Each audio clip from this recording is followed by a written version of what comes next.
Samuel Martinez had always been a man of few words. His weathered hands spoke louder than his voice ever did, telling stories of decades spent coaxing life from the stubborn Arizona soil.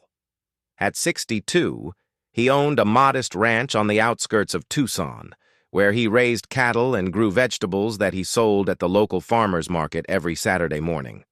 The other ranchers in the area knew Samuel as the quiet Mexican-American man who kept to himself. He would nod politely when they passed on the dusty roads, tip his worn cowboy hat to the ladies in town, and mind his own business.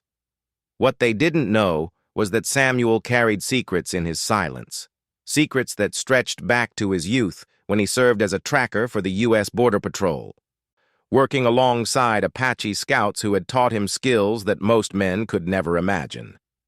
Samuel's ranch sat on land that had been in his family for 3 generations.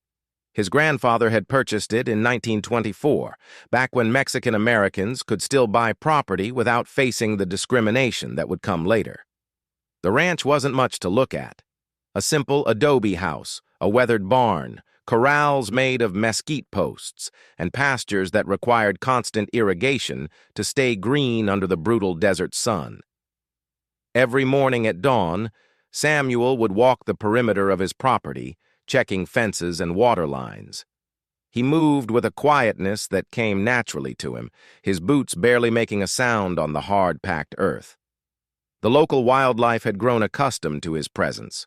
Roadrunners would dart across his path without fear, and even the normally skittish jackrabbits would continue grazing as he passed. His neighbors, however, had grown increasingly hostile over the past few months. The economic downturn had hit the farming community hard, and many of the larger ranch owners were looking for someone to blame. Samuel's success with his small operation, his vegetables always sold out at the market, and his cattle were among the healthiest in the county, had begun to draw unwanted attention and resentment. Tom Bradley owned the largest ranch in the area, a sprawling operation that had been struggling financially. Bradley was a loud man with strong opinions about who belonged in Arizona and who didn't.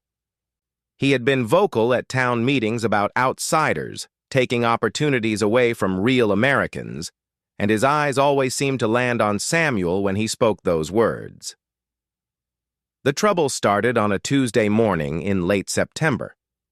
Samuel was loading his truck with crates of tomatoes, peppers, and squash for the market when Bradley's pickup truck pulled into his driveway, followed by 2 other vehicles. Bradley emerged from his truck with 3 other ranchers, men who had been friendly enough to Samuel in the past, but now stood behind Bradley with crossed arms and stern expressions. "Martinez!" Bradley called out, his voice carrying across the yard. "We need to have ourselves a talk." Samuel straightened up slowly, wiping his hands on his jeans. He had been expecting this confrontation for weeks, ever since he'd overheard the men talking at the feed store about teaching the quiet Mexican a lesson about his place. "What can I do for you, Tom?" Samuel asked, his voice calm and measured. Bradley spat into the dirt and stepped closer. "You can start by explaining how your little operation here is doing so well when the rest of us are struggling to make ends meet. Makes a man wonder if you're getting some kind of special help, if you know what I mean." The implication hung in the air like smoke from a grass fire. Samuel understood perfectly what Bradley was suggesting, that his success must be due to some unfair advantage, some connection to illegal activities across the border, rather than hard work and knowledge passed down through generations. "I work my land, same as you work yours," Samuel replied quietly. "Get up before sunrise, tend my animals, grow what the soil will give me." "That's a load of bull," spat Jake Morrison, one of Bradley's companions. "Nobody's small patch of dirt produces like yours does. You gotta be cutting corners somewhere, maybe using workers who ain't supposed to be here." Samuel felt the familiar tightness in his chest that came when men questioned his integrity. He had been born in Tucson, had served his country, had paid his taxes faithfully for 4 decades. But to these men, he would always be suspect, always be other. "My workers are all documented," Samuel said. You can check with the county if you have concerns." "We don't need to check with anybody," Bradley said, stepping even closer. "We're telling you. This community doesn't appreciate your kind taking advantage of the situation. Maybe it's time you thought about selling up, moving somewhere more, suitable for people like you." The other men murmured their agreement, forming a loose circle around Samuel. He noticed how they positioned themselves, blocking his path to the house where he kept his rifle, cutting off his escape routes. These weren't just angry neighbors anymore. They were men who had moved from words to the possibility of action. Samuel looked each man in the eye, his expression unchanging. "This is my land," he said simply. "Been my family's land for 3 generations. I'm not going anywhere." "We'll see about that," Bradley said with a cruel smile. "Accidents happen out here in the desert. Equipment breaks down, animals get spooked, fires start. Would be a real shame if something happened to your nice little operation here." The threat was clear and unmistakable. Samuel felt something cold settle in his stomach. Not fear, but recognition. He had heard threats like this before, in different circumstances, and he knew that men like Bradley rarely stopped at words once they had made their intentions known. After the men left, Samuel stood in his driveway for a long time, watching their dust clouds disappear down the road. He thought about his grandfather, who had faced similar hatred and had responded by working harder, being quieter, trying to become invisible. He thought about his father, who had taken a different approach, fighting back with lawyers and lawsuits until the stress had given him a heart attack at 55. Samuel went inside his house and opened an old wooden chest that sat in his bedroom closet. Inside, wrapped in oiled cloth, were items he hadn't touched in 15 years. His military medals, his border patrol credentials, and a collection of photographs that showed a younger version of himself standing alongside men whose faces were painted with traditional Apache war paint. He picked up one particular photograph that showed him with Joseph Running Bear, an Apache scout who had become his mentor and friend during his years with the Border Patrol.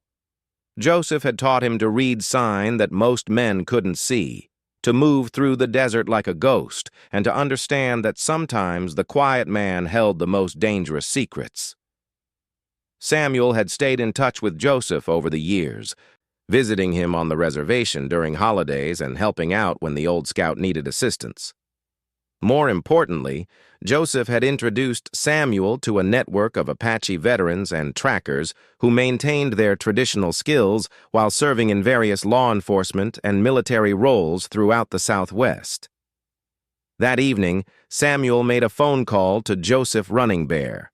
The conversation was brief, conducted partly in English and partly in the Apache dialect that Joseph had taught him years ago.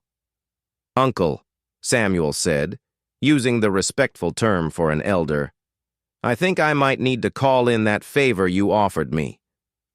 "What kind of trouble are you facing, nephew?" Joseph asked. Samuel told him about the visit from Bradley and his men, about the threats and the implications. Joseph listened without interrupting, the way Apache elders did when receiving important information. "How many men are we talking about?" Joseph asked when Samuel finished. "4 came to my place today, but I think there are others.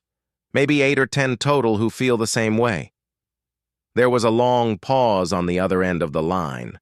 Then Joseph spoke in Apache, words that Samuel recognized as an old warrior's prayer.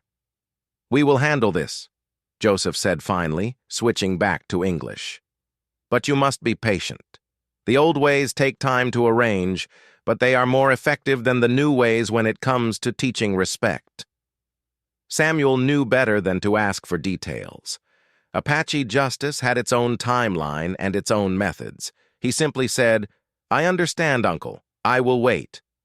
The next morning, Samuel went about his routine as if nothing had happened. He tended his animals, worked in his garden, and prepared for the farmer's market.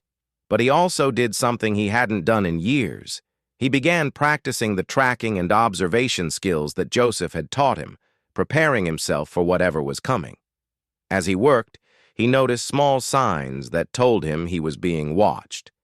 Tire tracks that hadn't been there before appeared on the dirt road that bordered his property. A glint of reflected sunlight from the hill overlooking his ranch suggested someone with binoculars. His cattle were more nervous than usual, indicating that strangers had been near his fences. Samuel smiled grimly to himself.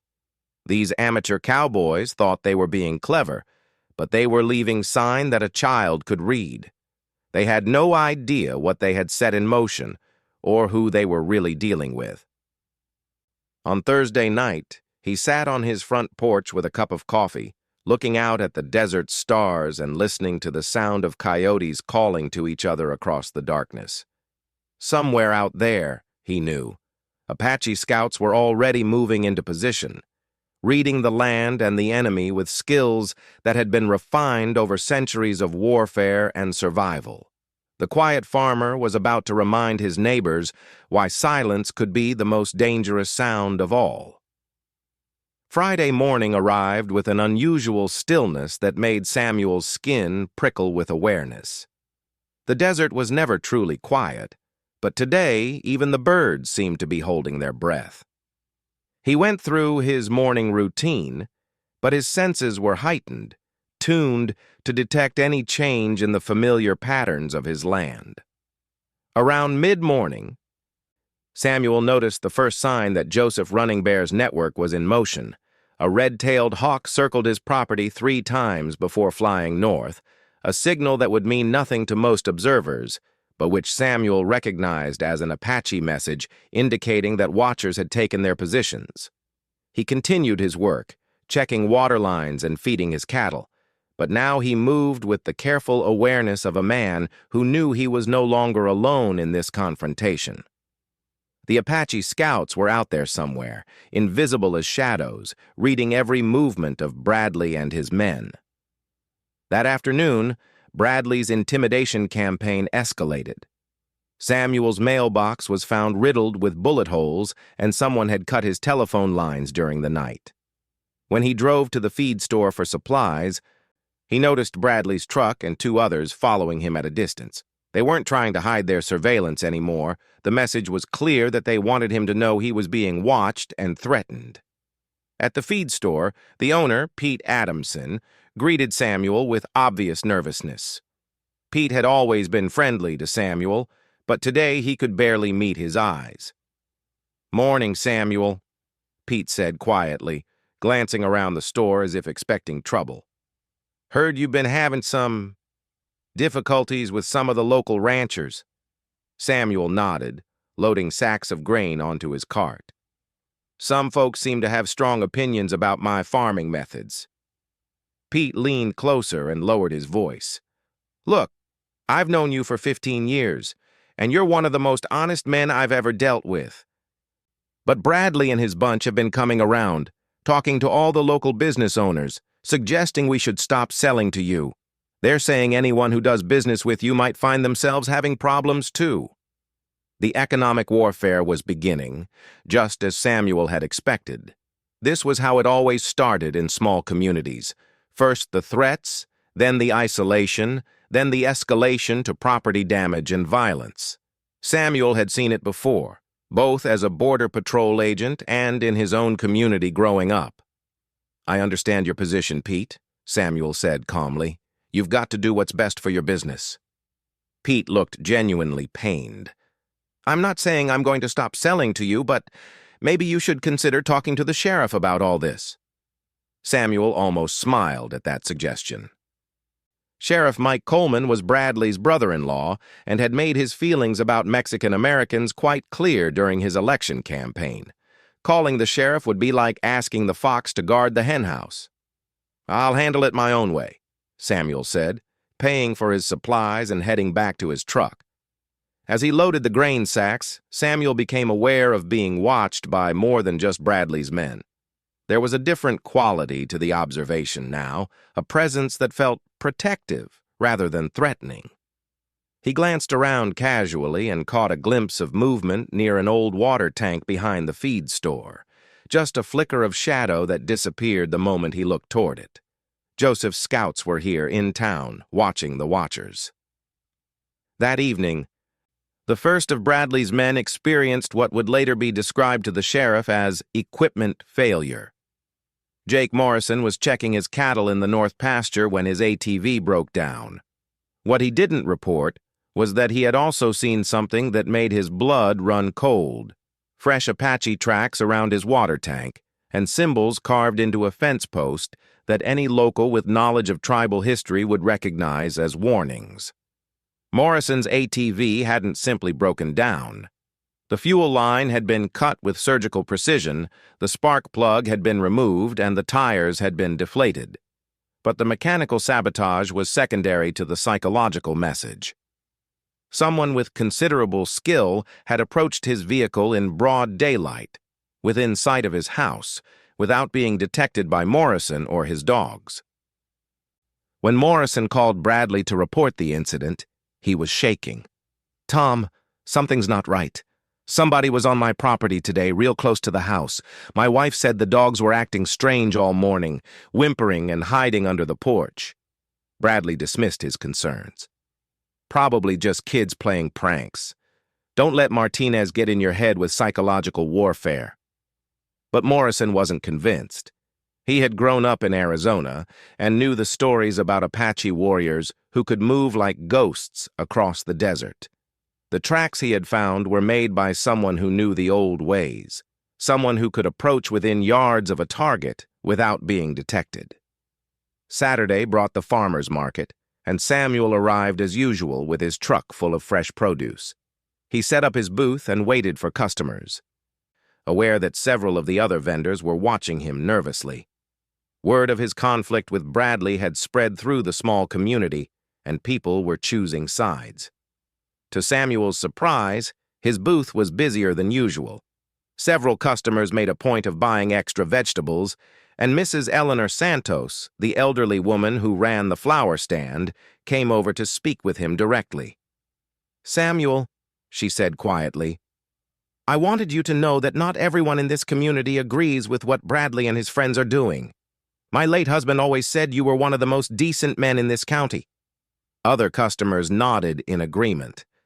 Samuel realized that Bradley's campaign of intimidation was backfiring with many of the townspeople who had known Samuel for years and respected his quiet integrity. But Bradley wasn't done. Around noon, his pickup truck pulled into the market parking lot, followed by 3 other vehicles. Bradley and 6 men climbed out and walked deliberately toward Samuel's booth, their intent clear to everyone present. "Martinez!" Bradley called out loudly, making sure everyone in the market could hear. "We told you this community doesn't want your kind here anymore. Time to pack up and leave." The market fell silent. Other vendors stopped talking to their customers and watched nervously as the confrontation unfolded. Samuel continued arranging his tomatoes, not looking up at Bradley. "I have a permit to sell here, same as everyone else," Samuel said calmly.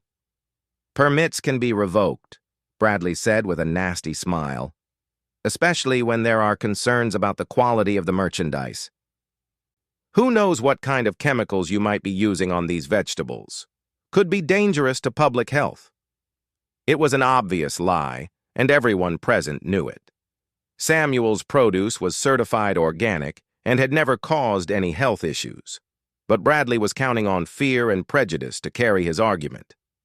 "Maybe we should test these vegetables right here," suggested one of Bradley's men, reaching toward Samuel's display as if to knock it over.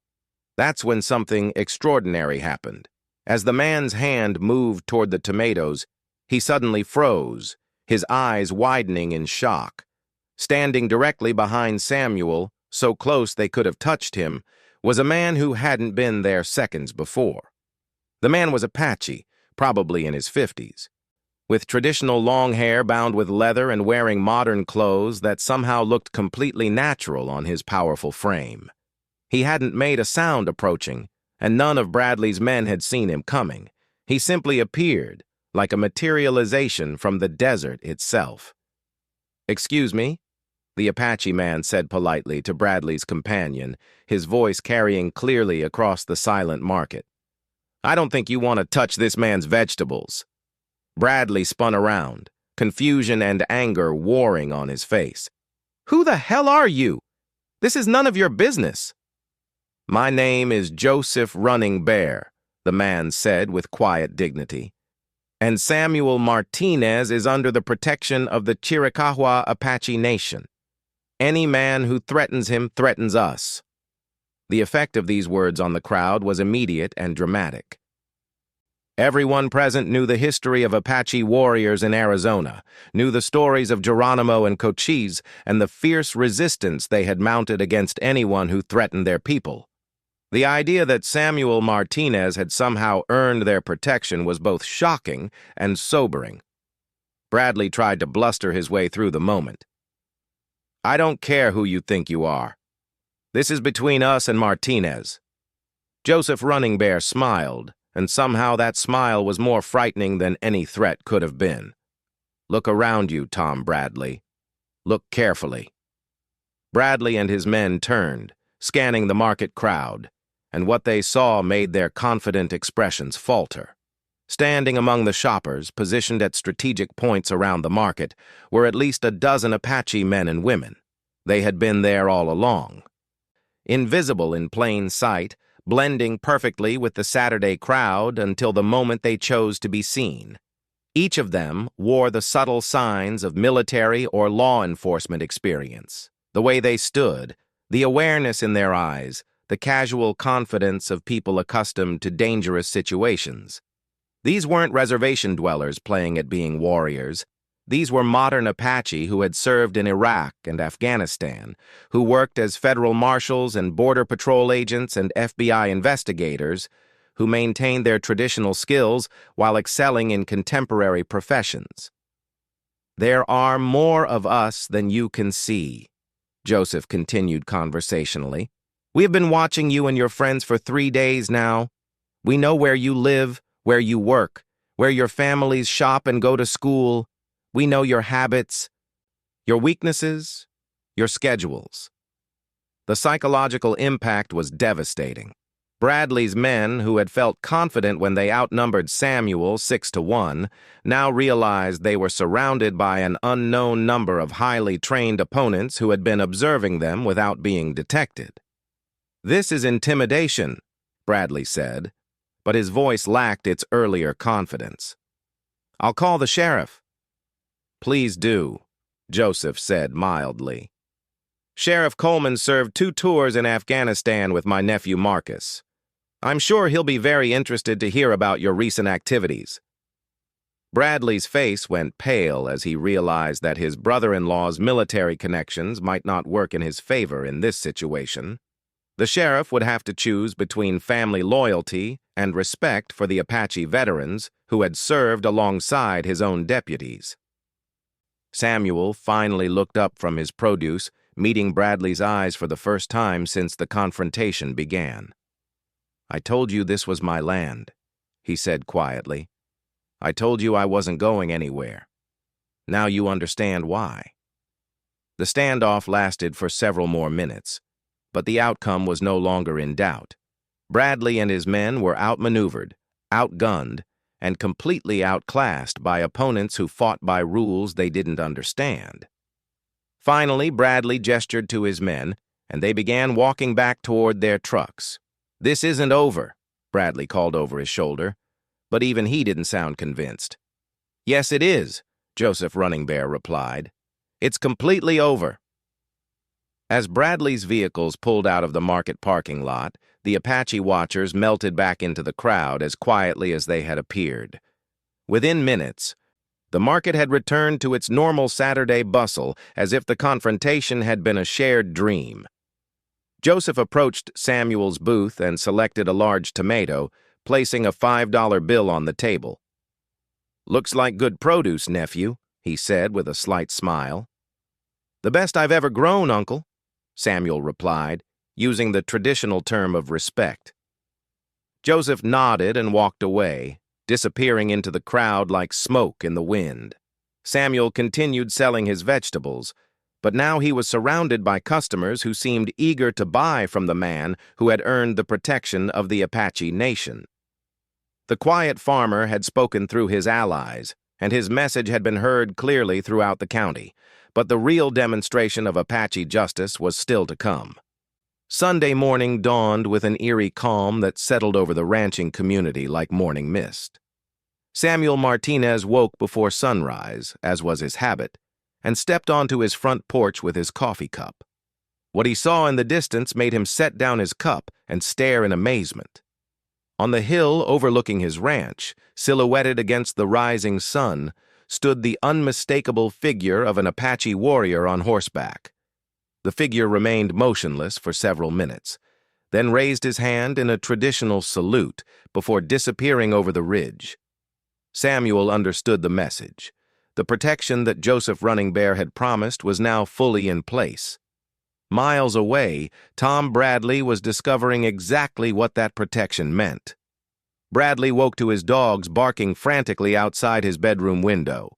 When he looked out, expecting to see a coyote or javelina that had wandered too close to the house, he saw something that made his blood freeze. An Apache man sat motionless on horseback at the edge of his driveway, wearing traditional clothing and war paint, holding a rifle across his saddle. Bradley grabbed his own rifle and rushed outside, but by the time he reached his front yard, the horseman had vanished. There was no sound of hoofbeats, no dust cloud, no sign that anyone had ever been there, except for fresh horse tracks in his gravel driveway and a single eagle feather stuck in his mailbox post. The message was unmistakable. We can reach you anytime we choose. Throughout the county, each of Bradley's companions was receiving similar visits. Jake Morrison found his cattle scattered across 3 different pastures and fresh Apache symbols carved into his fence posts. The locks on his gates hadn't been broken. They had been picked with such skill that Morrison initially thought he had forgotten to secure them. It was only when he found moccasin tracks in the mud near his water tank that he realized his property had been deliberately infiltrated. Pete Jameson discovered that someone had rearranged his hay bales into a traditional Apache message pattern that anyone familiar with tribal customs would recognize as a warning. The precision required to move the heavy bales without machinery, and to do so silently enough that Jameson's light-sleeping wife heard nothing, demonstrated a level of skill that terrified him. But the most unsettling visit came to Rick Lawson, Bradley's most aggressive supporter. Lawson woke to find his morning coffee already prepared and sitting on his kitchen table, still steaming hot. Next to the cup was a photograph of Lawson's daughter at her college campus, taken from a distance, but clearly showing her daily routine. The message was subtle but crystal clear. If you threaten our people, we can threaten yours. The psychological warfare was precise and devastating. Each man realized that Apache scouts had been on their property, inside their homes, close enough to cause serious harm, but choosing instead to demonstrate their capabilities. The traditional Apache approach to warfare had always emphasized the power of fear and uncertainty over direct confrontation, and these modern warriors were applying those ancient tactics with surgical precision. By Monday morning, Bradley's coalition was in complete disarray. The men who had been so confident about intimidating one quiet farmer were now jumping at shadows, checking and rechecking their locks, and calling each other constantly to share their growing paranoia. Sheriff Mike Coleman received his first call from his brother-in-law at 6 in the morning. "Mike, you need to arrest every Apache on the reservation," Bradley said without preamble. "They're terrorizing decent citizens, breaking into our homes, threatening our families." Coleman, who had been hoping to stay out of this conflict entirely, sighed heavily. "Tom, I can't arrest people for being Apache. You're going to have to be more specific about what crimes you think they've committed." "They broke into my property. They scattered Jake's cattle. They left threatening messages." "Did anyone actually see them commit these acts? Do you have any evidence beyond your suspicions?" The silence on the other end of the line was telling. Bradley and his men had experienced the psychological effects of the Apache campaign, but they had no concrete evidence of any actual crimes. The scouts had been too skilled to leave forensic evidence, and their actions had been carefully designed to intimidate without crossing legal boundaries. "They're messing with our heads, Mike," Bradley finally admitted, "making us afraid to sleep in our own homes." Coleman, who had served alongside Apache soldiers in Afghanistan, understood exactly what was happening. "Tom, maybe you should have thought about that before you started threatening Samuel Martinez. Those Apache boys don't forget their friends, and they don't forgive their enemies." Tuesday brought an escalation that no one had expected. As the ranchers struggled to cope with their new reality of being constantly watched and psychologically pressured, the Apache network began demonstrating the true extent of their capabilities. Bradley discovered that his bank had received an anonymous tip about potential tax irregularities in his ranch operation. The IRS announced a comprehensive audit of his financial records, going back 7 years. Jake Morrison learned that the EPA was investigating possible water pollution violations on his property based on reports from concerned citizens. Pete Jameson was informed that immigration officials would be conducting a surprise inspection of his workforce after receiving information about potential violations of labor laws. Each of these investigations was completely legal and properly initiated through official channels. The Apache network included law enforcement officers, federal agents, and military personnel who knew exactly how to use the system to apply pressure on targets who thought they were above the law.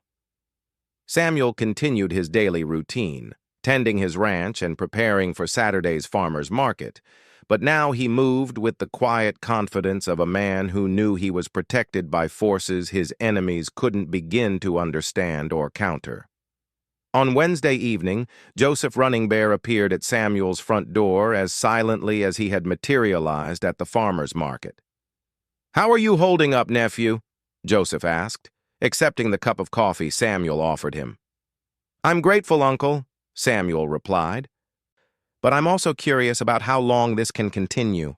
These men have families, and I don't want innocent people to suffer for their fathers' and husbands' stupidity." Joseph nodded approvingly. "That speaks well of your character. The old ways teach us that justice should be proportional to the offense. Bradley and his men threatened your livelihood and your safety, so we have demonstrated that we can threaten theirs. But you're right to be concerned about escalation. What happens next? Tomorrow, Bradley will receive a visit from someone he will listen to. After that, the choice will be his." Thursday afternoon, Tom Bradley was working in his barn when a shadow fell across the doorway. He looked up to see a man in his 70s, wearing the dress blue uniform of a retired U.S. Army colonel, with ribbons indicating combat service in Vietnam, Iraq, and Afghanistan. "Tom Bradley?" the man asked, his voice carrying the unmistakable authority of a career military officer. "That's me," Bradley replied, setting down his tools and studying the impressive figure before him. "My name is Colonel Marcus Running Bear, U.S. Army, retired. I believe you know my Uncle Joseph, and I understand you've been having some difficulties with a neighbor of mine." Bradley's mouth went dry. Colonel Running Bear was a local legend, an Apache officer who had commanded troops in 3 different wars and had received the Distinguished Service Cross for valor in combat. His word carried weight throughout Arizona, and his connections reached into the highest levels of state and federal government. "Look, Colonel, I don't know what you've heard, but I've heard that you and several other men have been threatening Samuel Martinez and attempting to drive him from his land," the colonel interrupted, his voice remaining calm but carrying an edge of steel. "I've also heard that when Mr. Martinez sought protection from his Apache friends, you chose to escalate rather than apologize." Bradley tried to bluster. "That Mexican has no right to call in outside help for a local dispute." Colonel Running Bear's expression didn't change, but the temperature in the barn seemed to drop several degrees. "Mr. Martinez is a United States citizen who served his country faithfully and earned the respect and friendship of Apache veterans through his own service and character. When he called for help, he wasn't asking for favors. He was calling in debts of honor that we were proud to pay." The colonel stepped closer, and Bradley instinctively backed up against his workbench. "You have a choice to make, Mr. Bradley. You can continue this foolish campaign against a better man than yourself, in which case you will discover that the Apache Nation has resources and connections that extend far beyond what you've experienced so far. Or you can acknowledge your mistake, make appropriate apologies, and return to minding your own business." "And if I choose to continue?" Bradley asked, though his voice lacked any real defiance. "Then you will learn why Apache warriors have never been successfully intimidated by anyone, including the U.S. Army when it was trying to conquer us. The difference is that this time, we have the law on our side." Colonel Running Bear reached into his pocket and pulled out a thick folder.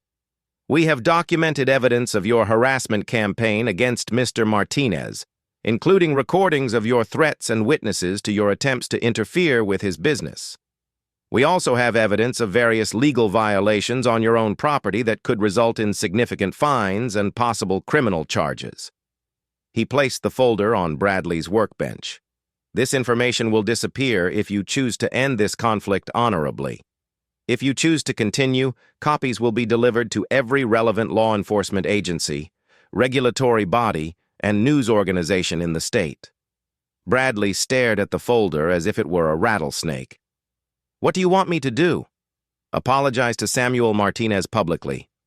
Make it clear to your friends that this harassment ends now, and pray that Mr. Martinez is as forgiving as he is courageous, because Apache justice can be much harsher than what you've experienced so far." That evening, Bradley called each of his companions and delivered the same message. The campaign against Samuel Martinez was over, immediately and permanently. Some of the men protested, but Bradley's description of his conversation with Colonel Running Bear was enough to convince even the most stubborn among them. Saturday's farmers' market brought the resolution that the entire community had been waiting to witness. Bradley arrived early, before Samuel had finished setting up his booth, and approached him with obvious reluctance. "Martinez," Bradley said loudly enough for nearby vendors to hear, "I owe you an apology. I was wrong to question your right to ranch in this county, and I was wrong to threaten your business. You're a good neighbor, and I hope you'll accept my apology." Samuel studied Bradley's face for a moment, reading the mixture of fear and genuine remorse he saw there. "I accept your apology, Tom," he said quietly, "and I hope we can be better neighbors going forward." Bradley nodded and walked away, relief evident in his posture. The other ranchers who had supported him delivered similar apologies over the next hour, each man clearly grateful to escape the psychological pressure they had been enduring. As the market day progressed, Samuel noticed that his booth was busier than ever. Word of his victory over Bradley's harassment campaign had spread throughout the county, and people were coming not just to buy vegetables, but to meet the quiet farmer who had somehow earned the protection of the Apache Nation. Joseph Running Bear appeared at Samuel's booth late in the afternoon, selecting a cantaloupe and placing money on the table. "It appears that justice has been served, nephew," Joseph said with satisfaction. "Thanks to you and your people, uncle. I won't forget this debt." "There is no debt between friends," Joseph replied, "but there is a lesson here that others should remember. The Apache Nation honors those who show courage and integrity regardless of their ancestry, and we protect our friends from those who would harm them." As the sun set over the Arizona desert, Samuel Martinez packed up his booth and drove home to his ranch, knowing that he could sleep peacefully for the first time in weeks. The quiet farmer had discovered that sometimes the most powerful allies were those who, like him, preferred action to words, and who understood that true strength came not from intimidation, but from the respect earned through character and courage. In the hills around his property, Apache scouts maintained their watch for one more night, ensuring that the lesson had been learned, and that no further threats would emerge from the shadows. By morning, they would fade back into their normal lives as veterans, law enforcement officers, and federal agents. But the memory of their intervention would linger in the county for generations to come. Bradley and his men had learned a truth that many others had discovered throughout Arizona's history. There were some people you simply didn't threaten, and Samuel Martinez was one of them. Not because of what he could do himself, but because of the friends he had earned through a lifetime of quiet integrity and service. The quiet farmer had won his war without firing a shot, proving once again that the most dangerous enemies are often those who seem the most peaceful, and the most powerful allies are those who honor their debts and never forget their friends.